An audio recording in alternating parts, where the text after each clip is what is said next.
Hey everyone, Darren here. Welcome back to my studio again. As you probably know, in the weeks and months leading up to the PPSC Weekender, we're going to have a series of short conversations with some of the incredibly generous people, the guests who have volunteered their time to spend a little time with you guys and give you maybe a bit of an insight into the immersive theatre world, or just let you have some fun.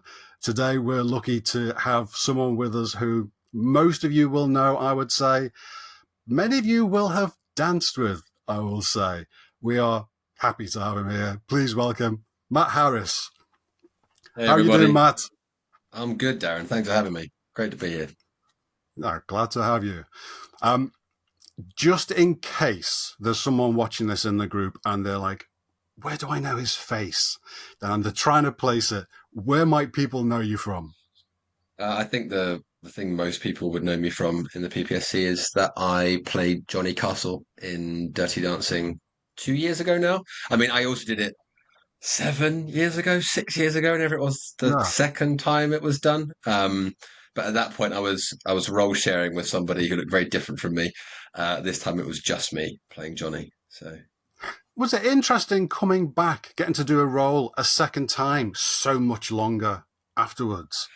Yeah, it really was. And it was informed mostly by how I changed as an individual, how I'd kind of grown as a person, and without meaning to sound too twee, like the life that I led up until a certain point was very similar to the life that Johnny actually leads in the show. I Interesting. started out life as a ballroom dancer, and then was doing a lot of the stuff that he was doing. Now, when I first played the role in 2000 and I think Yeah. 16 or 17, um, I was quite young. I was in my mid 20s, and kind of like my attitude was like full of like vim and vigor, and I was playing a much younger, more kind of excitable Johnny than he actually is.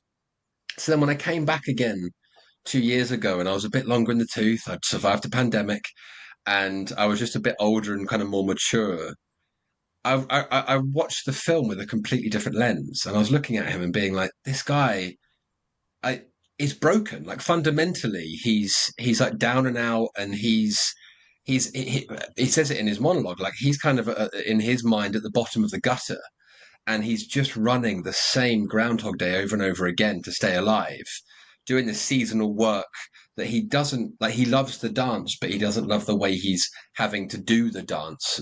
Doing the same Mm. boring steps over and over again, and kowtowing to the likes of the Kellerman family and the clients that he has. And I was just like, I get this. I suddenly like I completely understand where that weight comes from, and it really changed the way that I approached the role in entirety, I guess. That's fascinating how it actually played into how you did the performance. That's Mm. really fascinating. Yeah, it, So, it, it was really different, just the sort of character choices that you make when you don't yeah. really understand the psychology of the character versus when you're just like, I'm in an immersive world and I'm going to be fun, and hey, how are you? Let's do things. It's very different. So, away from the immersive world, then, Yeah. what have you done maybe that people might find interesting? Have you danced with anyone interesting? Have you been on Mhm. any interesting shows? Sure. Um, yeah, I guess I have. Really lucky. I had a really amazing period of my career where I was working both. There's three things here, as a dancer, choreographer, and stuntman. So Mm. I suppose the biggest claim to fame was that I was the dance. I was the Beast in Beauty and the Beast, and I did the dance with Emma Watson, as well as some of the other movement throughout the movie. And then I was also a stuntman, and you can see me being killed twice by Colin Firth in the same scene in the movie Kingsman, which is probably where I'm most notable because he stabs me in the face with a gun. What a way to go. I know, I know. He's a lovely man, Colin. Lovely, lovely man. I'll never speak ill of him. He was incredibly nice on set, but he got a little bit overzealous. And when he's actually pushing the gun into my neck, I left the Oh, day with a small cut in my neck because he was just no. in character. Um, but yeah, lovely chap. Because I I don't only mind being got stabbed by told Darcy. about the. Sorry, what was that? No, no. I said I don't mind getting stabbed by Mr. Darcy. I'll take it. No, if something is going to happen that maybe hurt you a little bit, it's like, okay, you know what, that I'll probably take that one. Yeah. Because I only got told about the Kingsman thing a couple of days ago, and I was like, no Hmm. way. Like that's, I mean, they're both fascinating, the Beauty and the Beast and the Kingsman, but I didn't know about Hmm. the stuntman side of what Hmm. you had done. I'd never heard of Yeah. that before, so that was really fascinating to hear. Because we only know you, especially people in this group, kind of from one side. Yeah, yeah, of course. And actually, that came from the whole stunt stuff came from being a dancer. So I was doubling an actor called Chris O'Dowd, who you'll know from the IT Crowd or Bridesmaids, and he was doing a British movie with Nick Frost called Cuban Fury that I was the assistant choreographer on, and Nick and Chris were doing this. They were calling it like a kung fu dance off. It was this really quite like silly tongue in cheek scene where they're both after the same girl and they offer each other out for a fight in the car park of their office.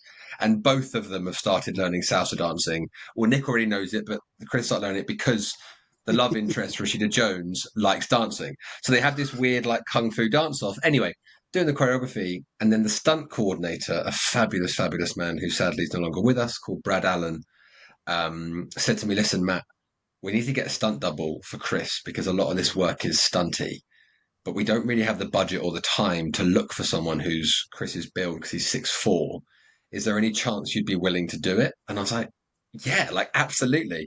So then I started doing some stunt work, and then Brad brought me on board with The World's End with Edgar Wright's Cornetto trilogy. So we did Yeah. that together, and then that culminated in Kingsman. So it was all a really exciting, very interesting period of my life. And it's funny you mentioned that the stunt work kind of came from from that angle, because I've been watching a ton of stunt stuff lately. The film The Fall Guy obviously came out. There seems to be Hmm. a lot more focus on stunts at the moment Yeah. in films or TV shows, and a lot of the interviews that you see behind the scenes, they say how the best stunt people come from a dance background because they just have a way of moving, Hmm. in fight scenes or whatever it is that really helps. Yeah, I was talking about it yesterday. There's a video I'd recommend you watch with where Hugh Jackman and Ryan Reynolds are together talking about Yeah. Wolverine, Deadpool Wolverine, sorry. And Ryan just says to Hugh, like, when I'm in a fight scene with you, it's always amazing because there's a specificity in the way you fight because you see it as choreography. And it was something that Brad Allen said to me when I was on set with World's End. He was like, "Matt, doesn't matter how long the routine is that I throw at you, you've always got it because I know that you're seeing it as a dancer. So you're kind of seeing it as a routine and counting it. Whereas fighters, obviously, I can't fight. Like I've never been in a fight. And I'm sure these stunt guys that have got black belts in martial arts, if I saw them in a dark alley when we were having a fight, I'd die very quickly. But when it comes to pulling that punch or like having to put my fist on a very particular mark, because I'm so used to, like, I guess, body and space as a dancer, you end up being able to do that with a Yeah. degree of accuracy that someone who's more used to kind of throwing a punch to its finish might not. And Ryan was just saying about Hugh Jackman, every single time you hit the exact mark, every single time, over and over and over again, it didn't matter how tired you were, you'd always get to the right place at the right time. And I do think that's something a dance background really does give you is just that awareness of body and space, which I'm sure we'll talk about later, but comes in quite useful in an immersive environment as well because there's a lot of I bodies can in a lot of imagine. space. Yeah, So, what else are you working on at the moment? What have you got going on? Anything that either exciting plans coming up or things that you want to talk about? Take it away. sure. Time for the shameless plugs. Yeah, Go for it. I've been doing a bits and bobs at the moment. I since Dirty Dancing, and actually prior to that, I've taken more of a role behind. You can't really say behind the camera when it's in a theatrical context, but behind the Yeah. stage sounds weird. In front of the stage doesn't make sense. You're just floating Basically, around somewhere. I've become this like weird amorphous phantom.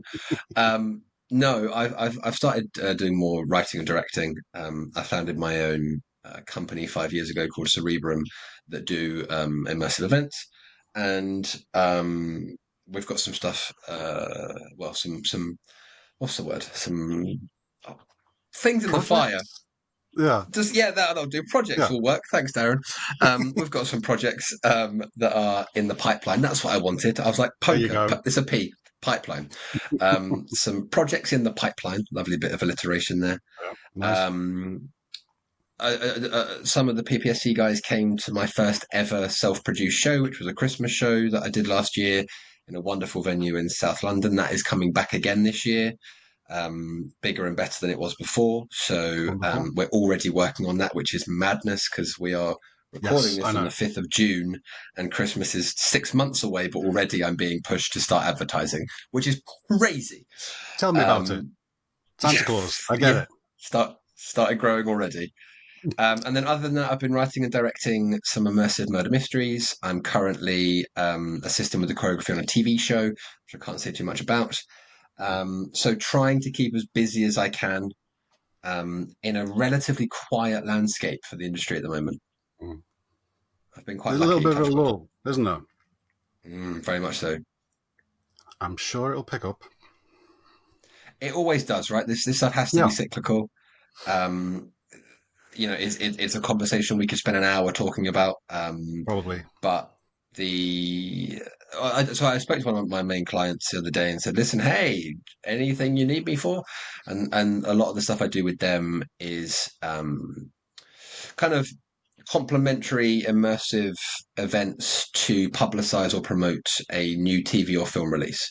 So if you Right. look at anything on the Freedom Instagram page, we've done stuff for Paramount recently, Netflix, Amazon, Sony, that kind of stuff, Universal.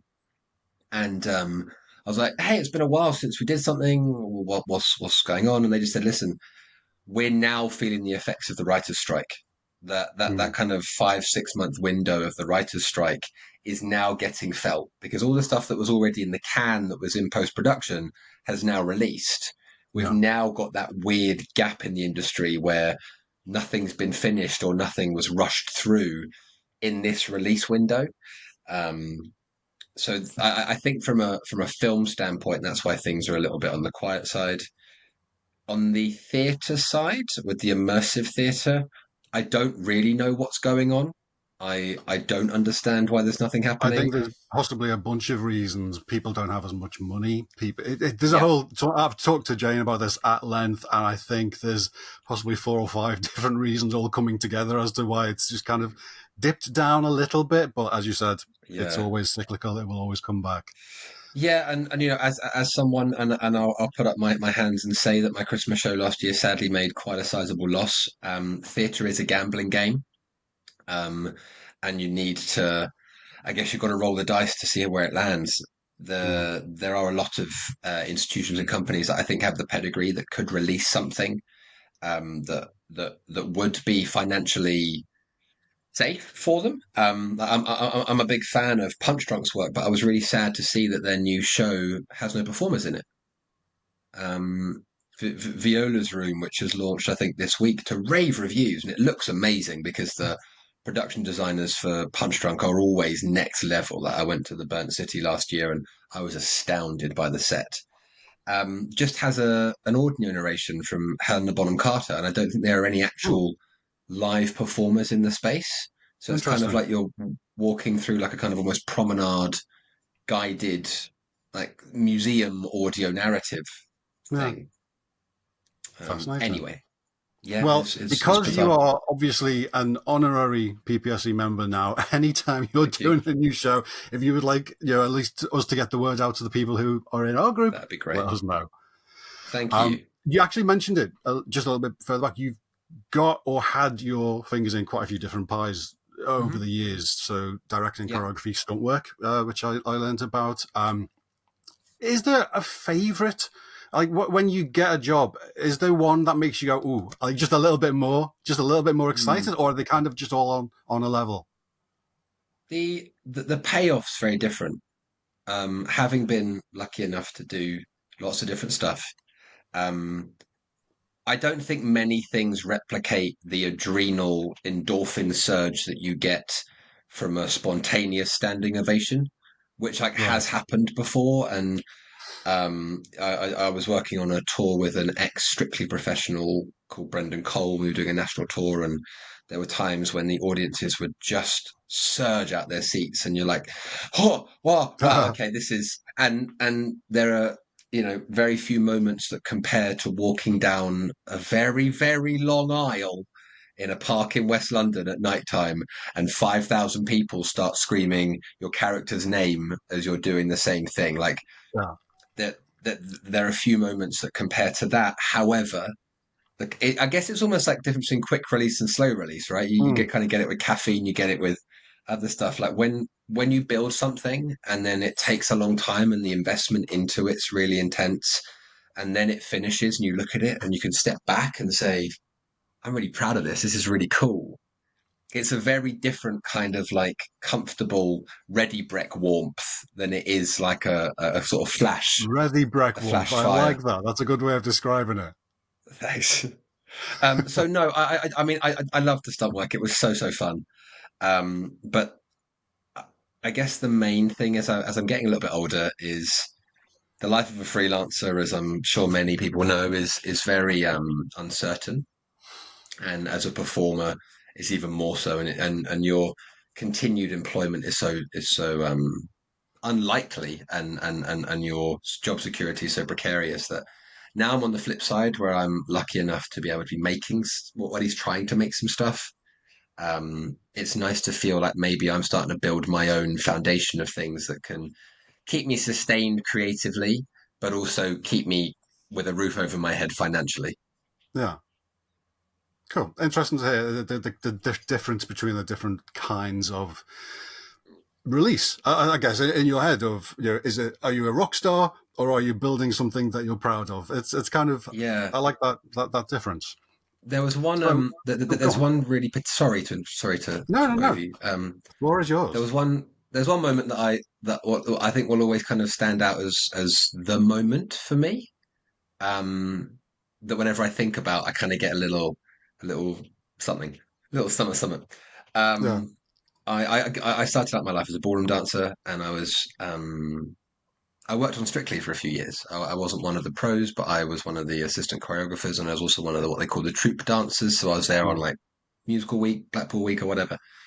But the first gig I ever actually did for Strictly was at the Liverpool Echo Arena, and it Mhm. was basically BBC have this a company called BBC Worldwide that are the franchise company of the BBC. So obviously in the UK, our license fee pays for the BBC, but when they're selling the shows abroad, that's where most of their revenue comes from because they'll sell the franchise of Strictly to any other country in the world. And Strictly is now in like 75 countries or something insane. Yeah. They'll sell the rights to Top Gear to a country or whatever it is. And this event was a sort of franchisee show where they go, right, here are the things we can do. Here's what we'd like you to buy for lots and lots of money. Mm. And I got asked to perform for Strictly. And my partner, Julia Dotter, who I was dancing with at the time, a fabulous Italian dancer, um, we were opening this number and it was massive. Like it was this 9 minute insane quick change, crazy, just utter strictly level madness Yeah. that culminated in us being backing dancers for the Backstreet Boys. Now, all that's pretty cool, Nice. right? But the moment that got me was walking in the blackout because it was Julia and I being the tallest couple, therefore the ones that could cover the most ground that opened the dance because those that are familiar with the Echo Arena, it is an arena, therefore it's quite large, and Yeah. we had to get from one side of the arena right to the middle in a very short space of time. So, like Matt, you got massive legs. We need you to like plow the way. And there are these huge kind of like ice hockey, basketball style screens in the middle of Mm. the arena that have got the glitter ball counting down 10, 9, 8. And in between each of the numbers, they sort of show a little clip from Strictly Around the World. Now, when I was a 12-year-old boy, I was a ballroom dancer in Southeast London, and Strictly came on, and it gave me validity. Because at the time, I started doing it Mm. for a story I might tell later. I'm not sure, but it kind of like when I started doing it, all the kids at school were like, "What is this? You're such an idiot. You're so weird and odd and we hate you. And then when Strictly came out and it became cool, they were like, oh, you do the ballroom dancing thing. We now have a point of reference for that. So Right. as a young kid, the dream was always to be on Strictly. It was like, wow, if I keep doing what I'm doing, one day I can hear ba ba da ba ba ba ba, and it will be me. So then I'm 24 years old, walking in this blackout in Liverpool Arena with thousands of like worldwide delegates everywhere looking to buy the franchise, and the music kicks in and this countdown starts, and I start genuinely in the blackout sobbing. I'm walking on stage, holding Julia's hand, stepping on hard concrete in my very shiny, very new dance shoes, and I just out of nowhere the floodgates open, Oh, and I'm wow. like, I've done it. Like kid Matt, like the dream has come true, and here we are. And then I was like, shit, let's go. Just like went into the dance routine. So yeah, That's that's beautiful, that's probably. though. Mm, That is beautiful. Ah, I'm so glad you told us that. That is so lovely. Ah, that's made me all go. You've got me now. Ah, right, let's get back to the weekender. That's something that I can talk to without getting emotional. sorry, yes, we No, went no, so far off piste. that It was was so mad. wonderful. That was a beautiful story, and I can't even imagine what that must have felt like. As a Mm, lifelong fan, trying to find your place, and then you get that, I'd mm, cry too. Oh my goodness. Right. So as I mentioned at the very start, for the people going yes. to the weekender, for the people who aren't going yet, who are trying to find out what's it about, we've got various people from the immersive world. There's going to Mm, be Q&A panels, some talks, some workshops, big party at the end, of course. And we've got Matt joining us this year as well. We're very lucky for that. Matt, what might people be lucky to get from you? Give us a hint of what you might be planning for us. yeah, I mean, I'm going to be there. I'll be around as a multi-tool for whatever the PPSC require me to be. But yeah, I'll be around for any of the Q&As. I'm always happy to chat to anybody on or off stage. And then there will also be some dance classes that I will be leading. So we're doing it Moulin Rouge themed, but we're also just embracing the sort of larger secret cinema extended universe. Yeah. So we'll sort of Look, see it would be it would see where that be goes. ridiculous if we didn't include a little bit of what you've done somehow. I Yeah, mean, exactly. yeah, the Moulin Rouge theme is kind of perfect for doing dancing because different types of dancing. Mm, But come on, you've got to give people, just let them let loose a little bit. It makes absolutely. sense. Yeah, Yeah, that completely. sounds exciting. I know a lot of people who are going. Hopefully, some of the people who aren't yet going like the sound of that because that just sounds fun. And especially if the weather holds and the place that we've Yeah. got it, there's a lovely outdoor space. It'll be perfect. Yeah, It'll it's a be little so good. bandstand sort of pergola thing, Yeah, isn't it? Yeah, it's it almost looks set very up much like for it. the yeah, it looks like the bandstand that we had on the side of stage It when does. we were at Kellerman's. Yeah. Yeah. No, that'll be great fun. And as you said, just you've got interesting stories from your career anyway. So things like the Q&A, I'm sure there'll be a great opportunity for you to tell us some of that, which, yeah, it's an interesting career because you've woven your way through several different, um, how can I say it? I'm trying to think of a word and my brain can't think of the word. Different things. There you go. Different things. Things Um, works. Yeah. yeah, rather than just going, I'm going to be a dancer or I'm going to be a actor, and that's the one thing you do. You've kind of gone through a different route where it's a bit more varied. So you've got an Mhm. interesting career to talk about. So yeah, be good if you have the opportunity to do that a little bit. No, Um, absolutely. so yeah, dance classes. Can't wait. I know everyone's going to be excited for that. That'll be so much fun. I'll bring a watermelon. I'm going to hold you to that. You know I am now. That's Fine. Just I remind me love because it. I'll forget. It's quite heavy to put into a suitcase, but I'll see what I can Yeah, do. they are quite heavy. As I learned the other year, they are surprisingly heavy.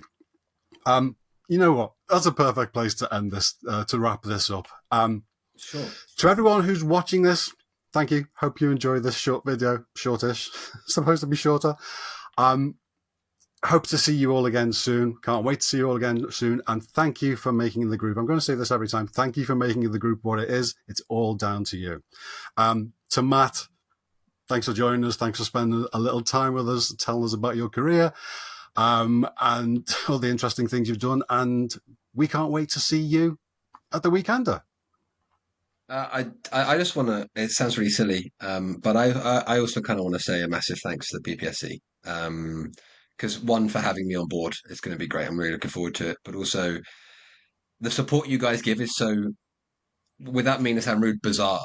Like it's so rare to find a group of individuals. I don't even want to say a fan base, but a group of individuals that are so supportive, kind of unconditionally to the arts. Because I know obviously you guys started out as it's in the name, like Secret Cinema like stands, and for good reason. But the support that you've shown to myself and my colleagues outside of the secret cinema sphere now is something we all really genuinely treasure.